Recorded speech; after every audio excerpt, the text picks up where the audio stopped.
Oke, selamat malam para sobat-sobat YouTuber. Di malam hari ini kita berjumpa kembali dengan kami. Ada dua host sih, Akang ini dari mana ini Akang teh? Saya dari Klaten, Mas. Oh, Klaten. Ya, dengan narasumber kita yang biasa kita sapa dengan Kang Ndin. Malam ini kita akan berusaha untuk menindaklanjuti tema yang telah kita bahas sebagai pembukaan di episode yang lalu tentang sihir. Dan kalau kita cermati di era sekarang, di periode akhir zaman ini, peran sihir itu lagi mulai tren ya. Tren mulai dari sihir yang tradisional yang ada di hidup dalam pola pikir masyarakat awam, ada juga yang sedang tren di pola pikir orang-orang yang berpikiran maju. Misalnya di dunia gadget atau di media-media televisi yang mampu mengalihkan perhatian dari kenyataan yang ada dengan informasi-informasi yang belum jelas, mana yang benar, mana yang salah. Jadi berhati-hatilah kita dalam mensikapi sihir elektronik yang mungkin akan lebih dahsyat dan efeknya bukan hanya segelintir, tapi bisa dalam cakupan luas, bahkan sedunia. Dan untuk itu kita coba gali atau tinjau bagaimana sih awal mulanya ada sihir, untuk apa akibatnya, bagaimana cara mengantisipasinya. Nah, kita coba tanya ke narasumber utama kita. Mang Akang, kinten-kinten kumaha menurut sudut pandang Akang? Bismillahirrahmanirrahim. Jadi dalam Al-Quran sudah diterangkan dalam ayat ada yang namanya malaikat Harut dan Marut. Jadi memang dua malaikat ini sengaja dikirim ke bumi untuk mengajarkan sihir kepada umat manusia sebagai cobaan. Kalau manusia memang beriman dan bertakwa, mereka tidak mau mempelajarinya. Biar orang yang tidak beriman dan bertakwa atau kurang bertakwa akan mempelajari ilmu sihir itu. Jadi ilmu ada teori, ada juga sebab akibat. Rapih itu ada kitabnya. Bahkan saya pernah lihat kitabnya bahasa Arab Gundul. Jadi terangkan apa medianya, buat apa gunanya. Saya lihat itu di Cianjur kitab itu. Sementara definisi dari sihirnya sendiri kalau istilah populer mungkin ada ya beberapa yang berusaha mengkaji, mungkin mendefinisikan ada nggak sih sebetulnya definisi sihir itu apa sih sebetulnya? Oh, banyak sih, jadi tidak satu definisi. Di antaranya adalah sihir adalah untuk memalingkan sesuatu, memalingkan sesuatu dari hakikat, dari kebenaran, merubah pandangan atau merubah pendengaran dan pemahaman. Jadi ada yang bekerja di mata kita, di pikiran kita, dan juga di telinga kita, sehingga kita menjadi berubah, ya kan? Dalam melihat, bahkan sekelas Rasul aja, Rasul Ulul Azmi, Nabi Musa, matanya kesihir kan? Melihat ular padahal hanya tali biasa.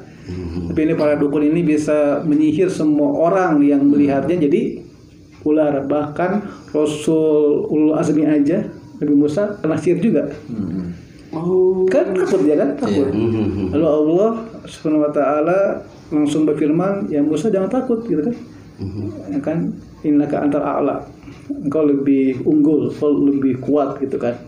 Nah gitu kan. Nah, jadi coba bayangkan sekelas Rasul Ulul Azmi saja masih terkena dampak sihir, apalagi kita orang awam. Iya. Jadi secara bahasa memindahkan gitu ya. merubah pandangan, merubah image. Objeknya itu. Kok objeknya benar? Nah, itu jadinya karomah tuh. Misalkan seperti ini saya. Benda biasa seperti paku, silet. Apa bisa dirubah itu jadi sihir? Misalkan masuk ke objek A dikirim ke objek B misalkan gitu. Itu mah tuh pakai wasilah jin itu. Masuk kategori sihir tidak? Sihir. Oh, masih jenisnya sihir. Iya. Oke. Masih sederajat dengan santet berarti ya kalau gitu. Banyak macamnya kan. Jadi bisa untuk mematikan, bisa untuk membuat sakit yang berkepanjangan, bisa memisahkan kedua pasang suami istri. Iya, kaya. Kekayaan. Iya. Bisa kekayaan. Bisa, ya itu kan masih, jadi intinya itu adalah kerja jin yang kafir kan, gitu lah. Itu intinya sih. Ya, banyak cabangnya, banyak macamnya. Oh, banyak fakultas. Ya bisa aja orang mulai memberikan itu kategori ya. Iya. Gitu. Sedangkan bumi ini lebih banyak jin dari manusia kan. Oh, sejumlah. Iya tuh. Apa yang paling banyak? Malaikat kan. Kenapa ini alam semesta begitu besar dan luas buat para malaikat kan? Yang paling banyak jumlahnya. Baru para jin, baru manusia ketiga jumlahnya gitu kan. Jadi dunia ini tuh penuh dengan keanehan ya kan, dari makhluk-makhluk yang aneh rupanya dan kelakuannya. Gitu. Oke, gini Kang. Kalau tadi pengertian secara umum bahwa sihir itu merubah. Kalau lihat setiap peradaban manusia, tadi bicara tentang Nabi Musa sebelum Masehi, setiap kurun waktu pasti ada itu sihir, ahli-ahli sihir, ya. Termasuk kalau kita sejarah Demeka Latin, suku asli dengan mantra dan sebagainya. Jadi sihir, sejarahnya ini bagaimana ini? Apakah ini sihir ini setelah banjir bandang Nuh atau dimulai dari mana ini? Iya, semenjak dulu juga udah ada sihir. Kan dulu yang pertama di bumi siapa yang ada? Para bangsa jin kan. Ya udahlah itu kerjaannya. Kemudian datang Nabi Adam dan mulai berketurunan. Jadilah masuk ke dalam kehidupan para manusia kan, disebut sihir. Dulu sih ini barang biasa dulu sih ketika para jin masih berkuasa. Ini barang biasa buat mereka. Keseharian? Iya bisa. Jadi bukan suatu perbuatan yang biasa dilakukan gitu kan. Ketika mulai datang Nabi Adam dan Siti Hawa dan mulai keturunan sehingga masuk juga ke alam mereka, mulailah dengan istilah sihir. Setiap tempat, setiap pulau, benua ada sihirnya masing-masing dan beda-beda. Di Jawa ada sihirnya yang khas, di Sumatera ada juga, Sulawesi ada juga, di Malaysia ada juga, di Arab ada juga, itu beda-beda. Berarti kategori sihir itu apa hanya satu jenis saja atau memang ada banyak jenisnya? Ada sihir yang kelihatannya positif, misalkan ada yang tidak laku, contohnya kameramen nih, ini belum laku. Nah terus kita berusaha untuk menjodohkan, minta tolong sama orang, tolong dia suka sama itunya tidak suka, ditolongin dengan torekatnya dia sehingga dia mampu menyatukan dua orang. Apa itu tidak kategori ibadah itu? Nah kecuali kalau ada yang ini sedang harmonis karena rasa kesal, niatnya jelek, langsung dipisahkan. Nah itu apa statusnya sama? Ini sihir aja gitu, nggak ada yang positif, nggak ada yang negatif. Yang pertama pelet namanya. Iya, pelet. Masuk kategori sihir itu. Kategori sihir. Kan merubah. Nah, hukumnya gimana itu? Kan merubah pikiran si perempuan ya. Yang awalnya gak mau jadi mau gitu kan.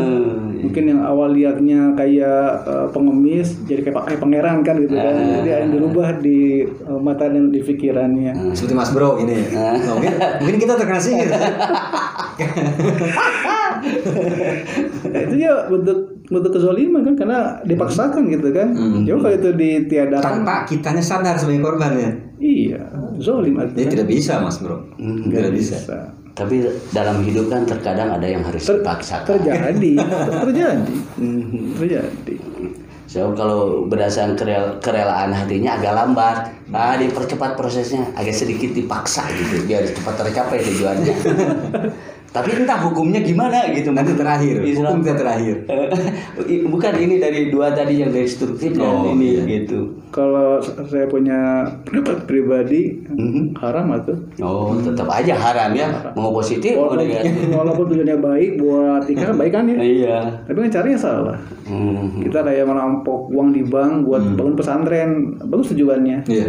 Caranya salah kan. Apa bisa dibenarkan? Betul. Nah sekarang apa bedanya dengan doa? Doa juga kan bertarekat. Kita ingin sesuatu dikabulkan gitu.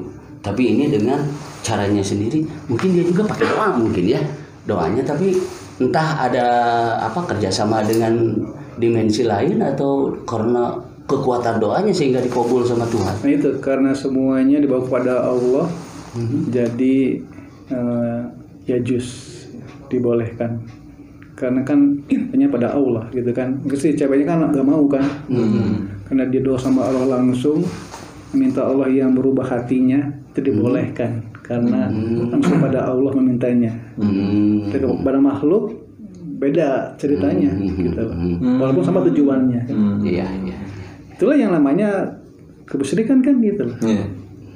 Minta tolong sama makhluk. Itu musyrik namanya.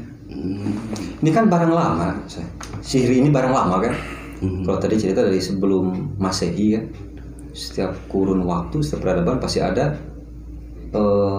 sihir. Setiap tempat pasti ada dengan metode yang berbeda. Karibian, voodoo dan sebagainya. Apakah selalu menggunakan media jin? Iya. Siapa lagi kalau bukan jin? Pasti jin. Karena ya itulah tugas mereka kan, jin-jin yang kafir, yang tak beriman itu memang mencari tugas itu, suatu kegembiraan, kebanggaan, dan gitu bisa mengacaukan manusia, merusak kehidupan manusia. Itu adalah suatu kesenangan buat mereka. Kesenangan. Berarti kalau bekerja sama dengan jin, bekerja sama dengan manusia aja. Itu ada MOU-nya, bisa outstanding itu MOU, ya perjanjiannya. Mungkin dengan jin juga ada perjanjiannya. Ada. Sehingga mungkin jinnya mengeluarkan syarat-syarat. Oke, saya bantu, tapi tolong sediakan apa, medianya. Kira-kira yang biasa terjadi sihir yang beredar mungkin dari dulu sampai sekarang. Itu apa saja medianya? Media itu maksudnya yang dipakai sebagai prasarana untuk dia melakukan atraksinya. Ya, yang pasti minimal dapat rambut si korban atau foto dan alamat kan. Alamat. Jadi foto ada alamat, ada barang punya korban kayak rambut atau kuku, udah cukup. Itu dari si korbannya langsung. Nah, sekarang kan kalau dengan media air ada kan yang ini katanya ada yang menyem pakai air, tolong nanti semburkan ini. Ada yang pakai tanah, gitu. Gini teorinya, kenapa pakai tanah kuburan? Simpel sih. Kalau dilempar ke satu tempat tanah kuburan itu, akan mengundang jin jahat manapun untuk datang ke situ. Sebenarnya sih simpel kok, gak perlu ada pakai mahar segala. Sebenarnya teori kan. Wah, saya jadi ngajarin nih ya. Saya paham, saya mengerti itu memang masuk akal kok. Jadi sebenarnya gak perlu ada namanya mahar. Kita lempar barang yang jin suka aja. Itu akan mengundang mereka dengan otomatis datang sendiri ke situ, ke tempat itu. Kalau situ pasti kan akan mengganggu dong, ya kan? Nanti rumah itu bawaannya jadi tidak bercahaya, tidak bergairah, rumah itu lesu, banyak cekcok gitu kan, yang sakit karena ada makhluk jin di situ. Jadi simple sih, gampang. Nggak rumit, nggak harus prosedural, birokrasinya ABCD. Kayak manusia gitu. Iya. Itu kan dibuat bisnis ya, karena ingin dapat imbalan. Iya, benar. si tanah untuk mengundang jin, si mahar untuk mengundang brokernya nanti mengelola jinnya. Oh jadi ada manajemennya ya, mengelola jin kan seperti itu kan gitu. Jangan ditiru ya, harap jangan ditiru. Ini adalah suatu kemusyrikan, dosa yang tidak diampuni oleh Allah. Oh jadi sudah modern ini Mas. Ya, ada manajemennya, ada brokernya, ada tim marketingnya kan ada kan gitu. Ini dari dulu mungkin ya terjadi. Oh iya. Di bisnis menggiurkan. Jadi ada orang yang tanpa disadari sudah menyihir. Tanpa disadari.